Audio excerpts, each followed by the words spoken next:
Bismillahirrahmanirrahim. Assalamualaikum warahmatullahi wabarakatuh. Anak soleh solihah cerdas berprestasi, kelas 9 SMP Lahiriah 2 Siang, Koja, Jakarta Utara. Baiklah anak-anak, kita bertemu lagi di momen yang sama, di waktu yang berbeda ya. Yang pastinya tetap di materi ataupun mata pelajaran ilmu pengetahuan sosial. Kita belajar dengan santai, serius, menyenangkan dan menarik pastinya. Untuk kali ini kita akan menjelaskan tentang apa itu perubahan sosial budaya. Untuk itu, sebelum kita berlanjut seperti biasa, apa yang akan kita lakukan? Kita mulai dengan berdoa terlebih dahulu. Silakan kalian berdoa di rumah masing-masing. Berdoa dimulai.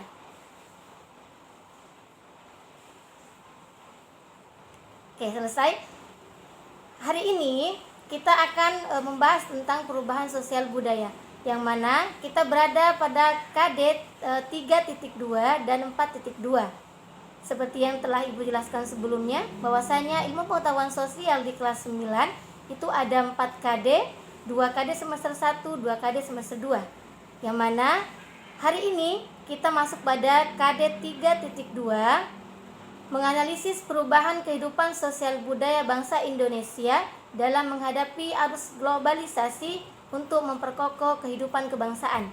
Kemudian 4.2-nya menyajikan hasil analisis tentang perubahan kehidupan sosial budaya bangsa Indonesia dalam menghadapi arus globalisasi untuk memperkokoh kehidupan kebangsaan Indonesia. Setelah dari KD 3.2 dan 4.2 seperti yang telah Ibu jelaskan tadi, maka tujuan pembelajaran kita kali ini adalah setelah siswa membaca materi, maka diharapkan mampu menjelaskan konsep tentang perubahan sosial budaya dan globalisasi dengan baik dan benar. Tujuan yang kedua, setelah melakukan eksplorasi, maka siswa mampu mengidentifikasi perubahan sosial budaya dan globalisasi secara baik dan benar. Oleh karena itu, dalam pertemuan kali ini, setidaknya kita akan membahas 4 hal ya, yang ada di KD 2 dan KD 4.2. Yang pertama, faktor penyebab perubahan sosial budaya itu sendiri. Kemudian yang kedua, faktor pendorong dan penghambat. Yang ketiga, proses perubahan sosial budaya. Dan yang keempat, bentuk perubahan sosial budaya. Oke, sekarang kita masuk pada poin pertama tentang faktor perubahan sosial budaya. Setidaknya dalam faktor perubahan di sini ada 2 faktor. Yang pertama adalah internal, kemudian yang kedua eksternal. Untuk faktor dari internalnya sendiri, misalnya salah satunya adalah inovasi ataupun penemuan baru. Jadi ketika ada sekumpulan masyarakat ataupun individu menemukan hal yang baru, maka akan terjadi yang namanya perubahan sosial. Contohnya misalnya teknologi ataupun transportasi, otomatis pola kehidupan masyarakat saat itu akan berubah. Kemudian yang kedua, bertambah dan berkurangnya jumlah penduduk. Sudah pasti ya, ketika ada perubahan ataupun penambahan ataupun pengurangan jumlah penduduk, otomatis itu juga akan berpengaruh atau berdampak kepada perubahan sosial itu sendiri. Yang ketiga, pemberontakan atau revolusi. Kemudian yang keempat adalah terjadinya konflik. Ketika ada konflik ataupun ada pemberontakan, contoh misalnya Indonesia ketika masa penjajahan, otomatis sosial budaya di Indonesia ini juga akan berubah. Sebelum ada konflik, ketika ada konflik, dan setelah ada konflik. Itu faktor internal.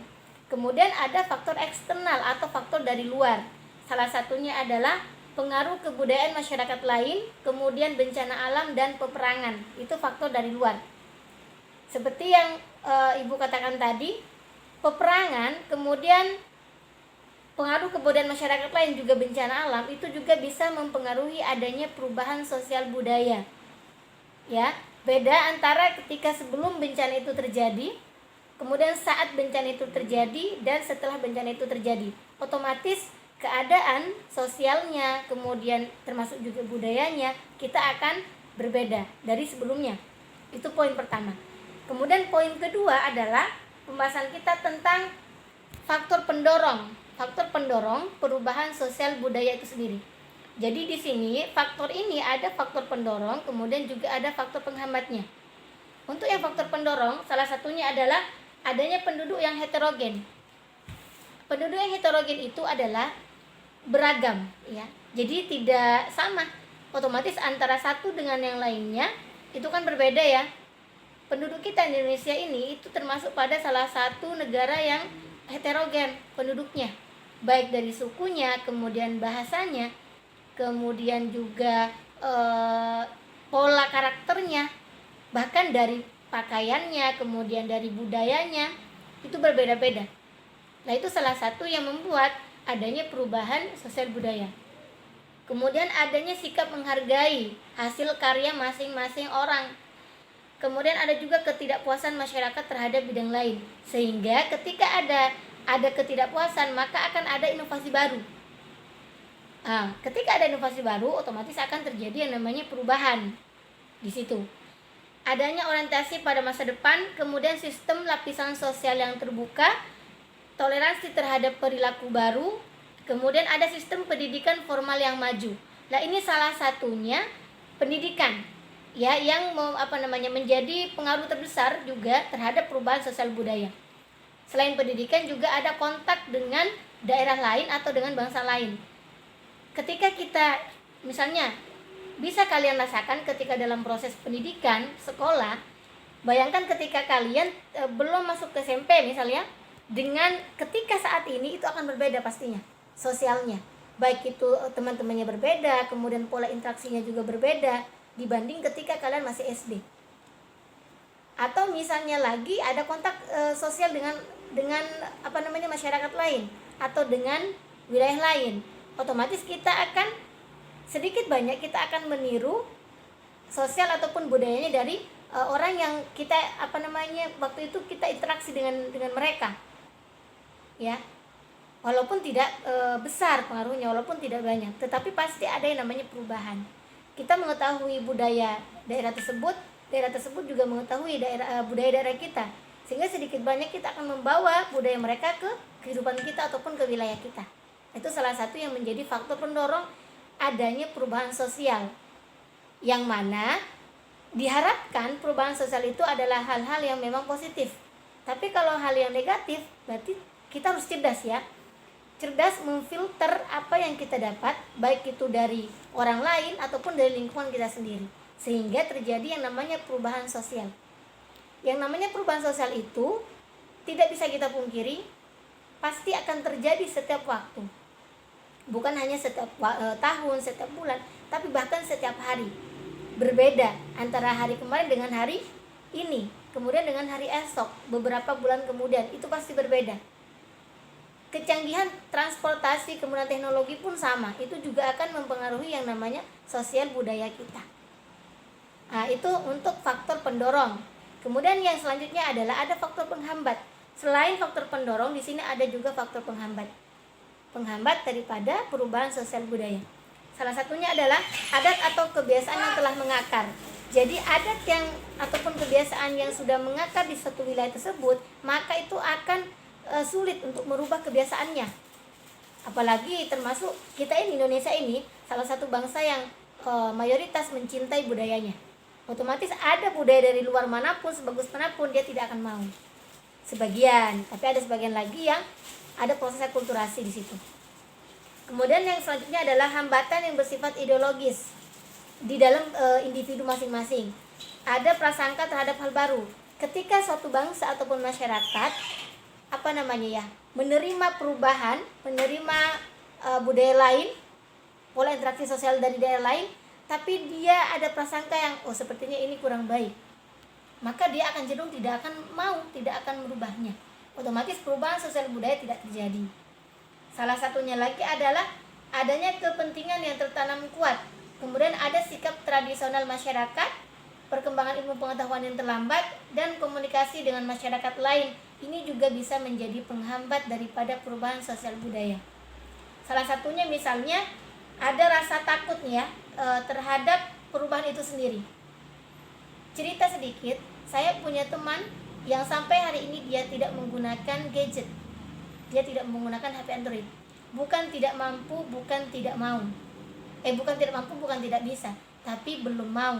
Karena kenapa? Karena beliau ada rasa takut ya ada rasa takut dalam dirinya ketika menggunakan gadget, kemudian digunakan kepada hal yang kurang baik ataupun yang lain sebagainya, atau mengurangi nilai-nilai tradisional yang sudah dia laksanakan selama ini. Nah, itu juga salah satu yang menjadi penghambat perubahan sosial budaya. Kemudian materi yang ketiga ini adalah bentuk-bentuk daripada proses perubahan sosial budaya. Setidaknya di sini ada 3 bentuk, ya. Mungkin tidak asing bagi kita istilah 3 hal ini. Yang pertama adalah asimilasi, kemudian akulturasi, dan difusi. Asimilasi itu adalah proses peleburan 2 kebudayaan atau lebih, yang mana salah satunya menghilangkan kebudayaan yang lama. Jadi kebudayaan baru yang diterima itu menghilangkan kebudayaan yang lama, sehingga di situ terjadi yang namanya perubahan sosial budaya. Kemudian di sini ada juga akulturasi, ya, sudah tidak asing pastinya kan.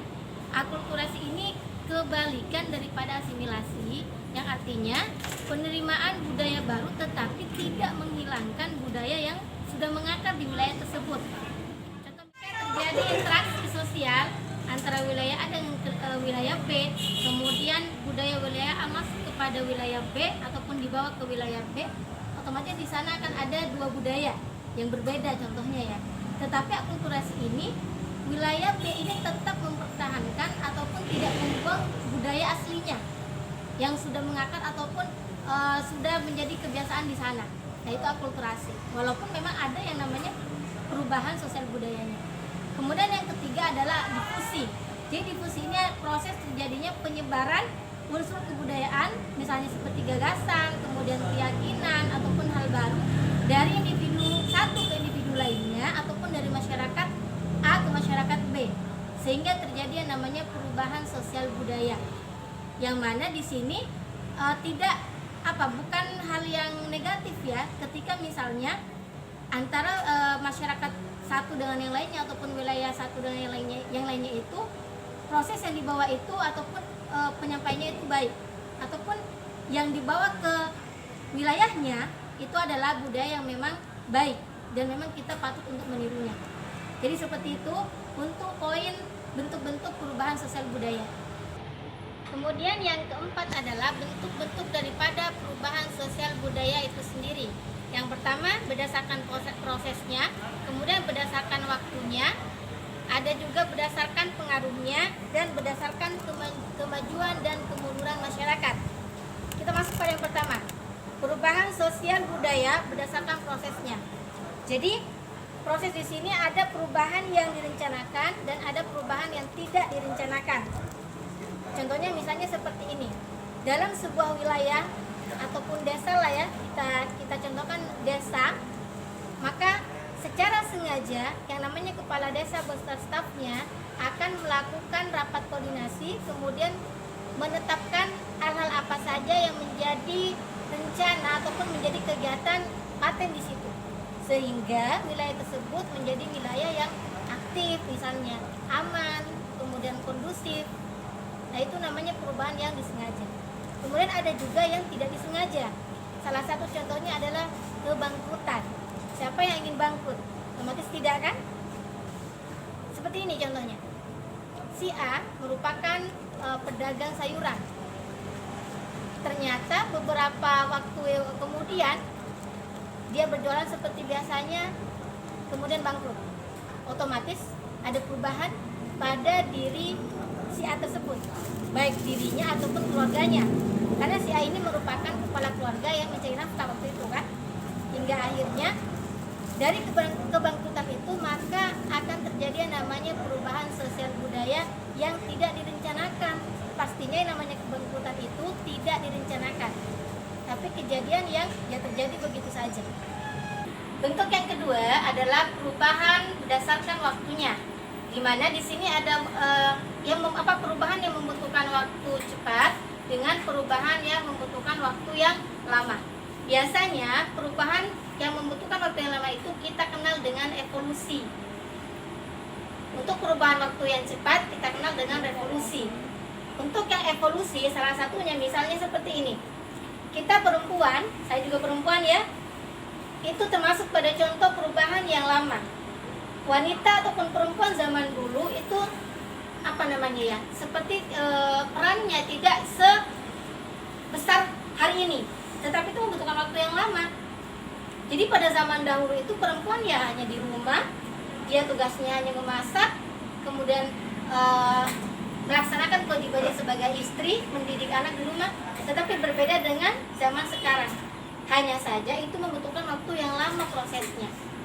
Nah, baru sekarang ini, zaman sekarang ini ya, peran perempuan itu sangat besar, sangat banyak, baik dalam bidang kepemimpinan, staf, ataupun dalam bidang apa saja. Jadi peran perempuan itu sekarang sudah menjadi hal biasa. Bahkan yang dilakukan oleh laki-laki juga bisa dilakukan oleh seorang perempuan, berbeda dengan zaman dahulu kala. Kemudian yang kedua, perubahan yang cepat. Salah satu contohnya adalah kemerdekaan negara kita. Revolusi, kita kenal dengan revolusi ya. Revolusi itu perubahan nasib suatu bangsa Indonesia dari yang terjajah menjadi bangsa yang merdeka, ya. Dan itu merupakan suatu perubahan yang tidak terlalu lama, tetapi dampaknya akan lama. Kita berharap negara kita ini merdeka, berkembang, kemudian menjadi negara maju, ya. Itu yang termasuk pada perubahan sosial berdasarkan waktunya. Kemudian perubahan sosial budaya yang selanjutnya adalah berdasarkan kemajuan dan kemunduran masyarakat. Yang biasa kita kenal untuk kemajuan itu adalah progres, ya. Jadi ada kemajuan, ada perubahan yang baik. Kemudian untuk yang kemunduran biasa kita kenal dengan regres. Salah satu contohnya seperti ini. Ini adalah apa? Sepeda motor ya, transportasi. Nah, ini merupakan bentuk daripada perubahan progres. Jadi semakin maju. Bahkan hari ini sudah banyak macam sepeda motor yang berbeda-beda keahliannya, kecepatannya. Termasuk juga modelnya, lebih bagus, lebih indah. Selain sepeda motor yang biasa kita miliki, kita gunakan adalah HP Android. Yang awalnya mungkin HP biasa yang hanya bisa buat telepon dengan SMS, tapi hari ini kita bisa video call, kita bisa apapun lakukan dengan HP. Mau ngetik, mau nonton apapun, kemudian mau membuat karya bisa di sini di HP. Tergantung bagaimana yang pegang. Apakah ini digunakan dengan baik atau digunakan dengan hal yang kurang baik. Jadi semuanya kembali pada diri kita masing-masing. Bukan menyalahkan zaman, tapi bagaimana kita bisa mengikuti perkembangan zaman dengan baik. Untuk yang selanjutnya, perubahan regres ataupun kemunduran, ya, kemunduran masyarakat. Salah satu contohnya misalnya peristiwa bencana dan peperangan. Otomatis dampak daripada bencana ataupun peperangan itu akan mengalami yang namanya masalah ya pastinya setelah itu, atau kekurangan atau kemunduran. Tidak hanya itu, kita sebagai seorang pembelajar, kalian sebagai seorang peserta didik, misalnya seperti ini. Sebentar, kalian pasti tahu ya, ini merupakan nilai, buku nilai ataupun yang sudah kalian terima itu adalah rapor. Nah, misalnya kelas 7 di semester pertama kalian peringkat 2. Ternyata di semester kedua mau kenaikan kelas kalian turun peringkat 8. Nah, itu salah satu contoh daripada regres. Perubahan sosial budaya yang paling sederhana dan kadang terjadi pada diri kita. Walaupun pastinya di setiap individu akan menginginkan ataupun mengharapkan perubahan yang baik dalam dirinya. Ya, seperti kata yang sering diulang bahwasanya ketika seseorang ataupun manusia hari ini lebih buruk daripada hari kemarin, maka manusia itu celaka. Ketika hari ini sama dengan hari kemarin, maka manusia tersebut termasuk manusia yang merugi. Tetapi jika hari ini lebih baik daripada hari kemarin, maka itu yang dinamakan manusia yang beruntung, manusia sukses. Begitu juga dengan hari esok lebih baik daripada hari ini. Karena kenapa? Hari ini adalah hari yang pasti. Ciptakan perubahan-perubahan yang baik, karya-karya yang baik, sehingga esok bisa kita gambarkan. Oh iya, berarti kalau hari ini seperti ini, esok berarti harus lebih baik daripada hari ini. Tapi kalau sudah hari ini lebih buruk daripada hari kemarin, maka kita termasuk orang yang celaka. Gitu. Oleh karena itu, pesan atau amanat kali ini adalah kita harus senantiasa berusaha menjadi pribadi yang lebih baik lagi, lebih bermanfaat lagi, lebih sukses, sehingga bahagia dan berkah selalu.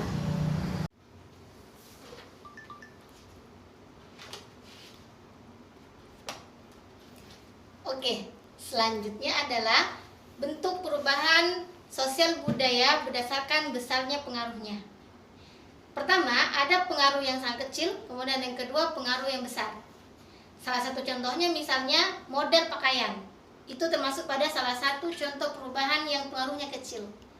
Jadi walaupun berganti zaman, bahkan berganti hari pun itu yang namanya pakaian selalu ada yang baru, tetapi tidak mungkin kita setiap hari membeli pakaian.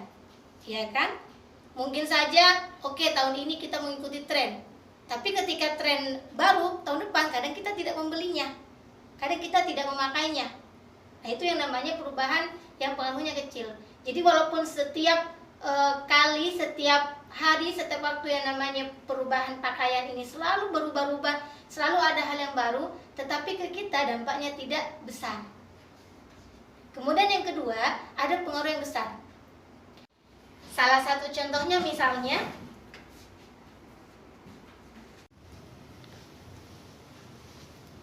ya, ini perubahan yang pengaruhnya besar. Komunikasi ya, alat komunikasi ini merupakan perubahan daripada teknologi. Kemudian ada laptop. Ini pengaruhnya sangat besar ke kita. Yang awalnya mungkin komputer, sudah tahu ya beberapa perubahan dari komputer yang biasa. Awalnya mesin ketik, kemudian akhirnya menjadi komputer yang besar, yang tidak bisa kita bawa kemana-mana, dan akhirnya sekarang menjadi hal yang tipis seperti ini. Nah, ini perubahannya sangat besar. Begitu juga dengan Android HP ya, yang awalnya hanya bisa ya seperti biasa SMS, telepon yang kecil itu, tetapi sekarang sudah mau mencari apa saja di sini sudah ada. Tinggal bagaimana kita memakainya kepada hal positif ataupun hal negatif. Oleh karena itu, kita tahu perubahan sosial budaya ini merupakan hal yang pasti ya. Jadi kita tidak bisa ketika zaman sudah berganti, sudah canggih, sudah banyak hal baru, kemudian kita hanya diam di situ. Kita statis di zaman itu, misalnya. Ya kita akan ketinggalan. Oleh karena itu berusaha bagaimana bisa mengikuti zaman. Kita hidup pada hari ini, tetapi pikiran kita, inovasi kita sudah harus beberapa waktu ke depan. Ya, sekarang kita ada di revolusi 4.0, yang mana semuanya serba teknologi. Bahkan transportasi pun begitu. Semuanya serba mudah, semuanya serba instan. Tetapi jangan sampai perubahan zaman, kecanggihan teknologi malah menjadi hal yang membuat diri kita ini semakin kurang baik, semakin malas. Tetapi manfaatkan kecanggihan zaman itu menjadi sesuatu hal yang baik, kemudian senantiasa meningkatkan kualitas diri, senantiasa menyebar kebermanfaatan, termasuk hal yang harus, wajib dan pasti adalah kita senantiasa meningkatkan kualitas iman, kualitas akhlak. Bukan hanya teknologi informasi dan komunikasi saja, transportasi saja yang canggih, tapi iman, akhlak, dan karya kita, kebermanfaatan kita harus semakin bagus, harus semakin canggih, harus semakin berkualitas. 4B, salah satu kunci hidup sukses. Belajar, berusaha, berdoa, bermanfaat. Don't forget ya, 4B, belajar, berusaha, berdoa, bermanfaat. Insya Allah hidup kita tenang, selamat berkarya, selamat bermanfaat, selamat menjadi generasi agama, bangsa, negara yang baik dan benar. Kemudian selamat berkarya. Manjada wajada, salam sehat, semangat, sukses, bahagia, dan berkah. Jadi itu merupakan penutup daripada pembahasan kita kali ini, 3.2 dan 4.2 tentang perubahan interaksi sosial. Ya, perubahan interaksi sosial atau perubahan sosial budaya. Ketika ada interaksi yang baru pasti terjadi yang namanya sosial dan budaya yang baru pula. Oleh karena itu, ada hubungan di sini interaksi dengan perubahan sosial budaya. Akhirul kalam, semoga bermanfaat, semoga menambah pengetahuan kita semua dan diamalkan. Assalamualaikum warahmatullahi wabarakatuh.